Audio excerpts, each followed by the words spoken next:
Hello students, welcome to the Sun Academy. इस वीडियो में हम डिस्कस करेंगे नोमेनक्लेचर ऑफ अल्कोहल्स। तो अल्कोहल एक और फैमिली हमारे पास मौजूद है इस चैप्टर में, जो नोमेनक्लेचर ऑफ ऑर्गेनिक कंपाउंड्स का चैप्टर हम पढ़ रहे हैं। इसमें अल्कोहल की नेमिंग आज हम सीखेंगे और किस तरह से अल्कोहल की नेमिंग करते हैं, ये सारा कुछ इस वीडियो में हम डिस्कस करेंगे। आज वीडियो हम इस स्क्रीन रिकॉर्डिंग से बना रहे हैं। तो अगर आपको ये वीडियो पसंद आ रही है और सही से समझ में आ रही है तो प्लीज़ कमेंट करके बताएं, ताकि ऐसी वीडियोस आपको आगे मिलें। और नोमेनक्लेचर को डिस्कस करते हैं अल्कोहल की। पिछली वीडियो में हमने जो है अमाइंस की नोमेनक्लेचर और भी बहुत सारी फैमिलीज़ की जो नोमेनक्लेचर है वो हमने डिस्कस कर ली है। आज हम अल्कोहल पे आते हैं। अब अल्कोहल देखें क्या होते हैं, सबसे पहले ये हम डिस्कस करेंगे। जब भी किसी आर ग्रुप के पास अल्काइल रेडिकल के साथ OH ग्रुप, या इसे हाइड्रोक्सिल ग्रुप कहते हैं, हाइड्रोक्सिल ग्रुप अगर किसी R group alkyl radical groups के साथ बॉन्डेड हो तो उसे हम कहते हैं अल्कोहल। तो अल्कोहल का एक्चुअली सिंबल ही यही है, OH। अगर OH किसी के साथ बॉन्ड हो जाए, किसी अल्काइल के साथ OH लग जाए तो वो अल्कोहल बन जाता है। अल्कोहल है वन और मोर हाइड्रोक्सिल ग्रुप। अल्कोहल के अंदर एक या एक से ज़्यादा हाइड्रोक्सिल ग्रुप मौजूद हो सकते हैं, मतलब OH एक नहीं होगा। किसी अल्काइल के पास OH एक ग्रुप होगा, किसी के पास दो OH होंगे, किसी के पास तीन OH होंगे। मतलब ज़्यादा से ज़्यादा OH मौजूद हो सकते हैं एक अल्कोहल के अंदर। बस अल्काइल के अंदर वो OH जो है मौजूद होना चाहिए, बाकी वो कहीं पर भी हो। आर के साथ जो है OH होना चाहिए। फिर चाहे एक आर के साथ दो OH लग सकते हैं, तीन OH भी एक आर के साथ हो सकते हैं। तो ये डिफरेंट तरह की कॉम्बिनेशंस हमारे पास अल्कोहल के अंदर होती हैं। अब कॉमन सिस्टम के अंदर इसकी नेमिंग कैसे करते हैं और उसके बाद आयुपेक सिस्टम के अंदर कैसे इसकी नेमिंग की जाती है, ये दोनों डिस्कस करेंगे। पहले कॉमन सिस्टम को देख लेते हैं। कॉमन सिस्टम के अंदर हम सबसे पहले नाम लिखते हैं आर का, और ये आर हमारे पास अल्काइल होता है। कोई भी अल्काइल हो सकता है, मिथाइल, इथाइल, प्रोपाइल, ब्यूटाइल, जो भी आपके पास कंपाउंड के अंदर है, आप पहले उसका नाम लिखेंगे। उसके बाद उसके साथ जो है वो अल्कोहल का जो सफिक्स है वो लगा देंगे। अल्कोहल यही वर्ड आपने ये लगा देना है। जैसे कि अल्काइल के अंदर आप अल्कोहल ऐड करेंगे तो ये अल्काइल अल्कोहल बन जाएगा। अल्काइल अल्कोहल जो है यहाँ पर हम नाम लिखते हैं कॉमन सिस्टम के अंदर। जैसे कि मिथाइल के साथ जब OH लगा हो तो हम उसे बोलेंगे मिथाइल अल्कोहल। और अगर आप इथाइल के पास अगर OH लगा हुआ हो तो वो आपके पास बन जाएगा इथाइल अल्कोहल। तो प्रोपाइल अल्कोहल, ब्यूटाइल अल्कोहल, इस तरह से सारे अल्कोहल जो है वो बन जाते हैं।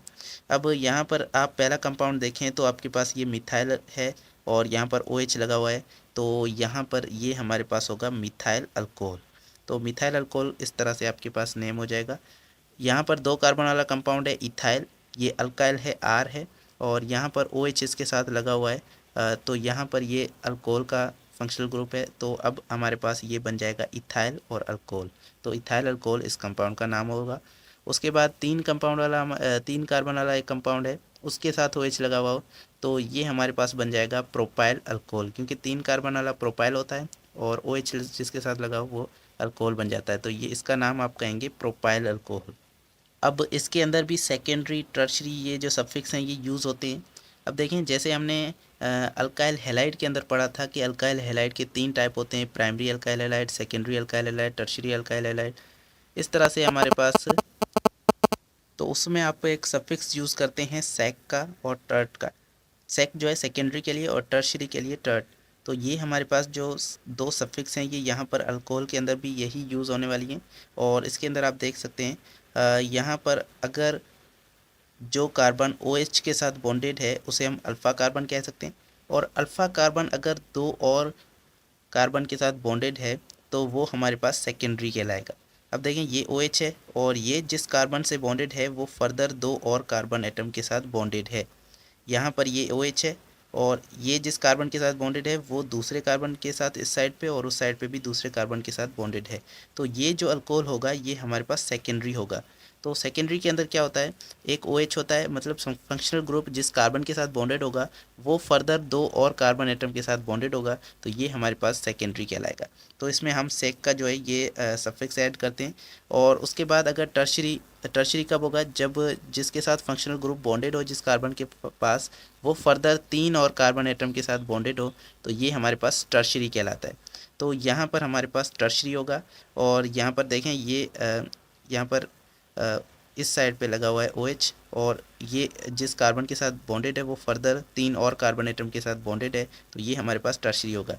तो इसको आप कहेंगे, ये देखें अब OH का मतलब है अल्कोहल है और 3 कार्बन वाला है तो ये प्रोपाइल होगा, और यहाँ पर सेकेंडरी के मैनर में लगा हुआ है तो इसका मतलब है ये सेकेंडरी प्रोपाइल अल्कोहल होगा, तो इसका नाम होगा सेकेंडरी प्रोपाइल अल्कोहल।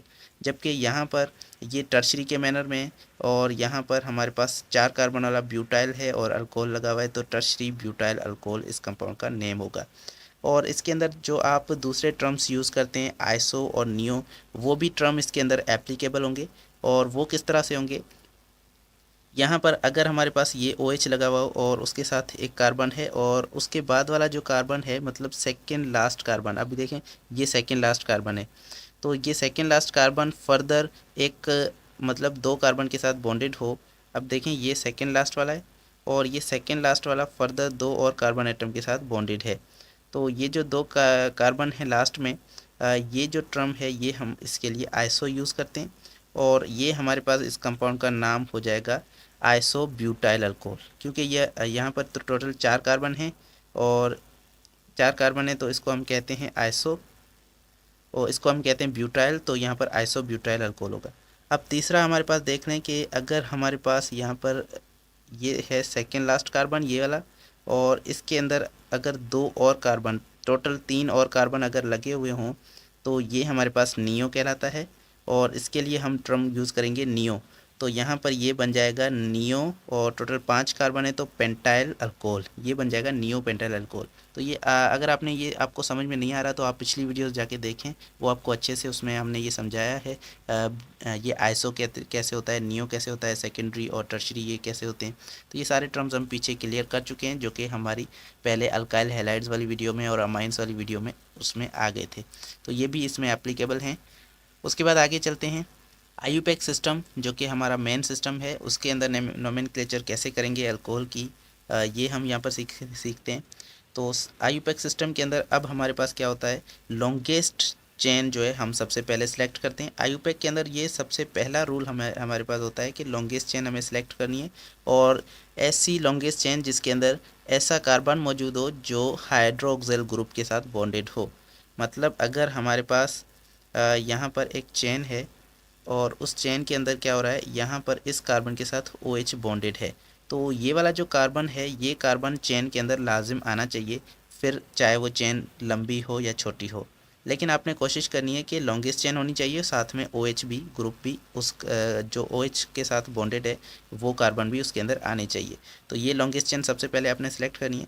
उसके बाद number the chain from the where the OH is near, वहाँ से अपने बॉन्डिंग वहाँ से नंबरिंग करनी है जहाँ से OH ग्रुप वाला जो कार्बन है वो आपके पास करीब है। सपोज़ हमारे पास यहाँ पर एक कार्बन की चेन है और इसके अंदर यहाँ पर जो है OH लगा हुआ है, तो आप नंबरिंग यहाँ से नहीं करेंगे, नंबरिंग आप कहाँ से करेंगे, नंबरिंग आप इस डायरेक्शन के अंदर करेंगे, क्योंकि यहाँ से आएंगे तो आपको इस कार्बन पे जो है सेकेंड नंबर मिलेगा और ये कार्बन OH के साथ बॉन्डेड है, इसीलिए आप नंबरिंग जो है इस डायरेक्शन के अंदर शुरू करेंगे। उसके बाद यहाँ पर तीसरा पॉइंट है ending E is replaced by suffix OL। तो आपने इसमें क्या करना है, जैसे कि अल्केन होता है ना, अल्केन का जो एंडिंग का ई है ना, ये ई को आपने हटा देना है और उसके साथ आपने ओ जो है ऐड कर देना है, यहाँ पर ओ लगा देंगे, ठीक है।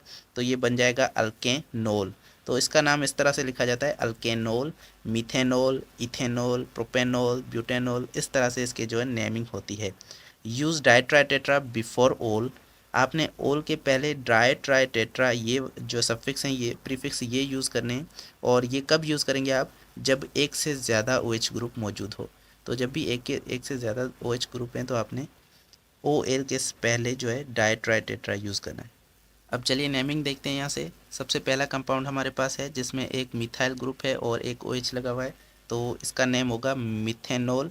और आपने OH की पोजीशन भी बतानी होती है, तो इसीलिए यहाँ पर ये 1 ही होगा और यहाँ पर ये मिथेनॉल जो होगा ये 1 मिथेनॉल होगा। तो मिथेनॉल हमेशा 1 मिथेनॉल ही होता है। उसके बाद यहाँ पर 2 कार्बन वाला कंपाउंड है, तो आप नंबरिंग कहाँ से करेंगे, एक यहाँ से, और मतलब इस कार्बन को आपने पहला नंबर देना है क्योंकि ये OH के साथ बॉन्डेड है।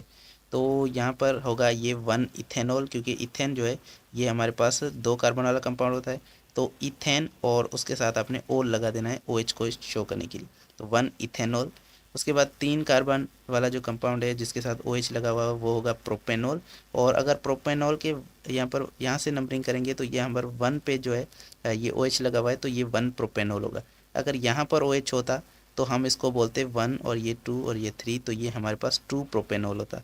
तो इस तरह से ये नेमिंग होती है। जिस तरह से ये 2 प्रोपेनॉल आपको दिखाया गया है, यहाँ पे ये कार्बन है, 3 कार्बन मौजूद हैं। और अगर आप इन तीनों की लॉन्गेस्ट चेन को सिलेक्ट करके आप नंबरिंग जब करेंगे तो नंबरिंग आप वहाँ से करेंगे जहाँ से OH जो है आपको करीब पड़े। तो OH कहाँ से आपको करीब पड़ेगा, यहाँ से भी सेकंड पोजीशन पे, यहाँ से भी सेकंड पोजीशन पे, तो आप जहाँ से भी नंबरिंग कर सकते हैं। OH को आपने दूसरा नंबर यहाँ पर मिल गया है और इसीलिए ये हमारे पास 2 प्रोपेनॉल बन जाएगा। 3 कार्बन वाला जो है वो प्रोपेनॉल होता है और यहाँ पर 2 पे जो है OH लगा है तो ये 2 प्रोपेनॉल। उसके बाद ये कंपाउंड आगे वाला देखें, इसके अंदर भी 3 कार्बन हैं लेकिन इसके अंदर 2 OH लगे हुए हैं। तो आपको पता है कि कंपाउंड के अंदर 2 OH हो सकते हैं, 3 OH भी हो सकते हैं, बहुत सारे हाइड्रोक्सिल ग्रुप भी हो सकते हैं। तो 3 कार्बन है। अब नंबरिंग कहाँ से करेंगे, नंबरिंग आप यहाँ से करेंगे तो भी सेम आएगा, यहाँ से करेंगे तो भी आपके पास सेम आएगा।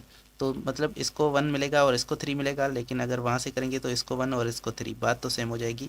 और अब आपने नंबरिंग कैसे करेंगे, ये प्रोपेनॉल है और आपने OH को जब बताएंगे तो आप पहले 1,3 मतलब दोनों OH की पोजीशन को बताएंगे, ये 1 और ये 3, तो 1,3 और 3 कार्बन के लिए प्रोपेन। और अब ओल जो है ये 2 हैं, 2 OH हैं, तो ओल से पहले आप क्या लगाएंगे, डाई। तो हमें पता है कि ये रूल है हमारे पास कि डाई और ट्राई लगाने ओल के पहले जब एक से ज़्यादा OH मौजूद हो। तो यहाँ पर एक से ज़्यादा मतलब 2 OH हैं, तो आप क्या लगाएंगे, डाई के साथ डाई लगा देंगे ओल से पहले, तो ये बन जाएगा डायोल। और पहले हमारे पास प्रोपेन है तो ये बन जाएगा प्रोपेन डायोल। तो 1,3 प्रोपेन डायोल ये इस कंपाउंड का नाम होगा। उसके बाद आगे वाला कंपाउंड देखें तो हमारे पास इसके अंदर क्या होगा, एक OH मौजूद है और 3 कार्बन वाला कंपाउंड है और यहाँ पर एक ऊपर से मिथाइल लगा हुआ है। तो यहाँ पर आप लॉन्गेस्ट चेन को सिलेक्ट करेंगे और इसके अंदर ये कार्बन जो है ये लाजिम आना चाहिए क्योंकि ये OH के साथ बॉन्डेड है। तो अब इसके अंदर 3 कार्बन वाली चेन और नंबरिंग आप वहाँ से करेंगे जहाँ से OH करीब हो, दोनों साइड से OH को दूसरा नंबर ही मिलेगा, तो आप कहीं से भी नंबर कर देंगे। और अब मिथाइल पे जो है ये जो है सेकंड पोजीशन पे मिथाइल है तो 2 मिथाइल, और सेकंड पोजीशन पे OH है तो 2 प्रोपेनॉल। प्रोपेन जो है ये शो कर रहा है 3 कार्बन को, तो 2 प्रोपेनॉल, 2 मिथाइल 2 प्रोपेनॉल इसका नाम हो जाएगा। उसके बाद आगे वाले कंपाउंड को देखें, ये कंपाउंड थोड़ा सा कॉम्प्लेक्स है तो इसको आपने थोड़ा सा ध्यान से देखना है। अब इसके अंदर देखें क्या क्या आ रहा है, एक हमारे पास ये कार्बन है, 2 3 4 कार्बन मौजूद हैं और एक इसके साथ OH लगा हुआ है, लेकिन यहाँ पर डबल बॉन्ड भी मौजूद है। तो नंबरिंग आप सबसे पहले OH बड़ा होता है और आपने नंबरिंग पहले जो है OH को देनी है, प्रायोरिटी OH को देनी है। डबल बॉन्ड चाहे उसको लास्ट नंबर भी मिल जाए कोई बात नहीं, लेकिन OH आपने पहले रखना है।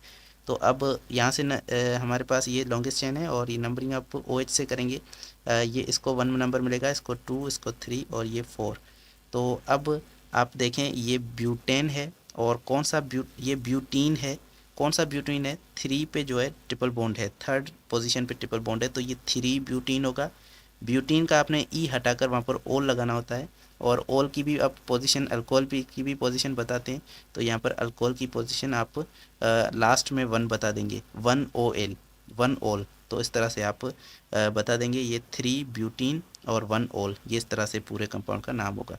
तो देखें अब अल्कोहल की जो पोजीशन है वो हम इस ब्यूटीन वाले नेम से पहले बताते थे, लेकिन अभी हम इस लास्ट में जो है ये इसलिए बता रहे हैं क्योंकि यहाँ पर डबल बॉन्ड आ गया है और डबल बॉन्ड की पोजीशन जो है ये ब्यूटीन के पहले हम शो लाजिम करते हैं, तो इसीलिए अल्कोहल की जो पोजीशन है वो हम ओल के साथ शो कर देंगे। तो इस तरह से इसकी नेमिंग होगी। अब कुछ प्रैक्टिस के क्वेश्चंस हैं, इन प्रैक्टिस के क्वेश्चंस को देख लेते हैं। तो यहाँ पर सबसे पहला हमारे पास ये जो कंपाउंड है इसको देख लें। तो इसमें फर्स्ट कंपाउंड हमारे पास है 3 कार्बन वाला और 3 कार्बन वालों के साथ, तीनों के साथ हमें OH ग्रुप मिल रहे हैं। एक और भी यहाँ पर हमारे पास कंपाउंड है जो कि लास्ट के अंदर है और इसके अंदर आपके पास OH जो है 2 कार्बन है, दोनों के साथ OH हैं। तो ये दोनों सिमिलर ही हैं लेकिन एक के अंदर 3 है, एक के अंदर 2 हैं। तो आपने इसकी नेमिंग कैसे करेंगे, सबसे पहले लॉन्गेस्ट चेन यही होगी 2 और नंबरिंग 1 2 कहीं से भी कर दें। अब देखें दोनों पे OH है तो 1 2 और ये 2 कार्बन वाला इथेन और 2 OH हैं तो डायोल, तो 1 2 इथेन डायोल, ये इसका नाम होगा 1 2 इथेन डायोल। और इसको एक और भी नाम दिया जाता है ग्लाइकोल। ये आपने बायो में पढ़ा होगा, ग्लाइकोल जो है ये यूज़ होता है इस कंपाउंड के लिए। उसके बाद इस फिर से इस कंपाउंड पे आते हैं और इसको देखते हैं। तो हमारे पास 3 कार्बन है, नंबरिंग आप कहीं से भी कर देंगे क्योंकि तीनों पे OH लगे हुए हैं। और इसका नाम होगा 1 2 3, मतलब तीनों पे OH की पोजीशन बता रहे हैं, 1 2 3 प्रोपेन ट्राइओल। अब देखें 3 OH हैं तो ये हमारे पास ट्राइओल होगा। ओल OH को शो कर रहा है और ट्राई जो है 3 को शो कर रहा है। तो 3 OH हैं, ट्राइओल। और यहाँ पर 1, 2, 3 प्रोपेन ट्राइओल, तो ये इसका नाम हो जाएगा। और ग्लाइसरोल भी इस कंपाउंड को कहा जाता है। तो इस कंपाउंड का एक और भी नाम है, बायो में आपने पढ़ा होगा, ग्लाइसरोल इसका नाम है। अब यहाँ पर दो थोड़े से कॉम्प्लेक्स कंपाउंड हमारे पास हैं और इनको आप देख लें। यहाँ पर सबसे पहले ये लॉन्गेस्ट चेन है और इस लॉन्गेस्ट चेन के अंदर यहाँ पर एक मिथाइल है, एक OH है। तो अब आप नंबरिंग कहाँ से करेंगे? मिथाइल को अगर आप यहाँ से नंबरिंग करेंगे तो भी OH को 3 पोजीशन मिलेगी, यहाँ से करेंगे तो भी OH को 3rd पोजीशन ही मिलेगी। तो आपने यहाँ से देख लेना है कि यहाँ पर एक सब्स्टिट्यूएंट भी मिल रहा है, तो इसीलिए नंबरिंग आप यहाँ से करेंगे। तो यहाँ से करेंगे तो सब्स्टिट्यूएंट को यहाँ पर 2nd पोजीशन, OH को 3rd पोजीशन मिलेगी। तो सब्स्टिट्यूएंट को देखें, OH मिथाइल है सब्स्टिट्यूएंट, तो 2nd पोजीशन पे है। 2 मिथाइल मतलब 2 पोजीशन पे मिथाइल है। और उसके बाद 3 पेंटेनॉल, पेंटेन जो है 5 कार्बन को शो कर रहा है और 3 पे ये OL लगा हुआ है, तो 3 पेंटेनॉल। तो इस तरह से इस कंपाउंड का नाम होगा। आगे वाला कंपाउंड देखें, ये थोड़ा सा लंबा है और इसके अंदर आपके पास एक 2 3 4 5 कार्बन हैं और नीचे भी हैं 6 7 8 9। तो अब देखें आप, ये वाली चेन जो है 8 कार्बन की आपको मिल जाएगी और ये बहुत ही लंबी चेन है, लेकिन इसके अंदर OH नहीं आ रहा, इसके अंदर वो कार्बन नहीं आ रहा जो OH के साथ बॉन्डेड है, तो ये आपकी चेन गलत हो जाएगी। आप यहाँ से ही स्टार्ट करेंगे लॉन्गेस्ट चेन को, और आप अगर ये लॉन्गेस्ट चेन सेलेक्ट करेंगे तो उसके बाद आपके पास 5 कार्बन मिलेंगे और एक OH वाला कार्बन भी आ जाएगा। लेकिन आपके पास ये वाली भी लंबी चेन हो रही है जिसके अंदर 1 2 3 4 5 6 कार्बन आ रहे हैं और OH भी आ रहा है, OH वाला ग्रुप कार्बन भी आ रहा है और टोटल आपके पास 6 कार्बन आ रहे हैं। तो ये चेन आपके पास सही रहेगी, ये चेन आप सेलेक्ट करेंगे क्योंकि इसके अंदर 6 कार्बन, ज़्यादा कार्बन भी मिल रहे हैं और OH भी मिल रहा है। तो अब आप देखें कि नंबरिंग कहाँ से होगी? नंबरिंग वहाँ से होगी जहाँ से OH वाला कार्बन करीब हो, मतलब यहाँ से ही स्टार्ट होगी नंबरिंग। और आपके पास 2nd पोजीशन पे ये पूरा बड़ा सब्स्टिट्यूएंट मौजूद है जो कि प्रोपाइल है, 3 कार्बन वाला प्रोपाइल होता है। 2nd पे है 2 प्रोपाइल और 1 हेक्सेनोल, ये टोटल 6 कार्बन वाला हेक्सेन कहलाएगा। और हेक्सेनोल जो है ये OH को शो कर रहा है, हेक्सेनोल हो जाएगा। 1 पे OH लगा हुआ है तो ये 1 हेक्सेनोल। तो 2 प्रोपाइल 1 हेक्सेनोल इस पूरे कंपाउंड का नाम होगा। तो इस तरह से आपके पास, और एक और लास्ट में आप देख लें, आपके पास जब बेंजीन मौजूद हो, यहाँ पर आपके पास ये बेंजीन की रिंग है। आपने अगर बेंजीन अभी तक कभी रिंग नहीं देखी है तो ये इस तरह से बेंजीन की रिंग जो है यहाँ पर मौजूद होती है। अल्टरनेट डबल बॉन्ड होते हैं, एक यहाँ पर तो एक यहाँ पर और एक यहाँ पर, अपोजिट साइड पे जो है डबल बॉन्ड मौजूद होते हैं। और ये बेंजीन जो है हम नेक्स्ट वीडियो में पढ़ेंगे। और अगर आप इस पे देख लें कि अगर बेंजीन पे कभी OH लग जाता है तो आप इसको बेंजीनोल नहीं कहेंगे, ये बेंजीनोल कभी नहीं होगा, ये हमारे पास गलत हो जाएगा। आप इसका एक और नया नाम देते हैं और इसको आप कहते हैं फिनोल। ये फिनोल जो है ये नाम एक्चुअली कॉमन सिस्टम के अंदर दिया गया था, लेकिन IUPAC के अंदर भी ये एप्लीकेबल है। IUPAC ने भी इसको जो है एक्सेप्ट कर लिया है, तो अब ये फिनोल जो है ये इसके अंदर आ जाएगा। तो फिनोल इसका आपने याद रखना है कि नेम, जब बेंजीन के साथ OH लगाओ तो ये फिनोल बन जाएगा। तो इस तरह से ये आपने प्रैक्टिस के क्वेश्चंस भी देखे, और अगर आप चाहें तो इसका स्क्रीनशॉट भी यहाँ से निकाल सकते हैं। और ये सारे क्वेश्चंस आपके पास यहाँ पर सॉल्व हैं। होपफुली आपको ये आज का लेक्चर पसंद आया होगा, और अगर आपको ये वीडियो पसंद आई हो तो वीडियो को लाइक करके चैनल को सब्सक्राइब कर दें और बेल आइकन को प्रेस कर दें ताकि ऐसे ही वीडियोस आपको आगे मिलती रहें। और अगर आपको ये स्क्रीन रिकॉर्डिंग वाला मेथड अच्छा लगा तो भी कमेंट करके बताएं ताकि आगे हम ऐसी ही वीडियोस